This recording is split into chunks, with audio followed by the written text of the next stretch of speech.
घरपट्टी नावावर करण्यासाठी काय करायचं हा प्रश्न तुम्हाला सुद्धा कधीतरी नक्की पडला असेल. त्यासाठी काय करायचं? घरासंबंधित एक ना अनेक कामं असतात आणि काही कामं ही कायद्याला धरूनच करावी लागतात. ही कामं रीतसर त्या वेळी जर आपण पूर्ण नाही केली तर पुढे आपल्याला व्यत्यय येऊ शकतो. यात घर नावावर करणं, वारस दाखला काढणं, घरपट्टी नावावर करणं, अर्ज कसा भरायचा यासारख्या असंख्य कामाचा या सगळ्यामध्ये समावेश होतो. आता घरपट्टीचा अंतर्भाव मालमत्ता करामध्ये होतो.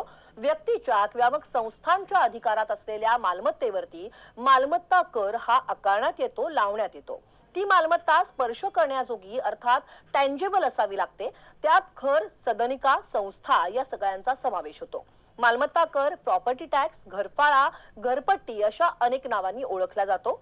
पण नव्याने बांधलेल्या घराची घरपट्टी नावावर करण्याकरता त्या घराची नोंदणी करावी. त्यासाठी तुमच्या ग्रामपंचायतीच्या किंवा मग नगरपालिकेच्या ठिकाणी तुम्हाला अर्ज द्यावा लागेल आणि तुम्ही हा अर्ज ग्रामसेवक किंवा मग सरपंच किंवा संबंधित अधिकाऱ्याच्या नावाने करू शकता. त्या अर्जासोबत काही कागदपत्र तुम्हाला जोडायची असतात. त्या कागदपत्रांच्या पडताळणी प्रक्रियेनंतर ठराविक कालावधीमध्ये तुम्हाला त्या घराचा उतारा तुम्हाला सुपूर्त करण्यात येतो, देण्यात येतो आणि त्यानंतर तुमच्या नावे घरपट्टी आकारणी सुरू होते. ही कोणती कागदपत्र यासाठी हवी ते देखील पाहूयात.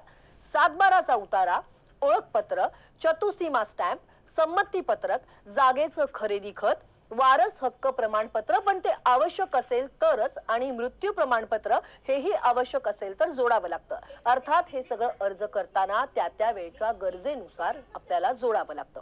ही सगळी माहिती तुम्हाला कशी वाटली, तुम्हाला किती उपयोगी पडणार आहे हे कमेंट बॉक्समध्ये सांगा.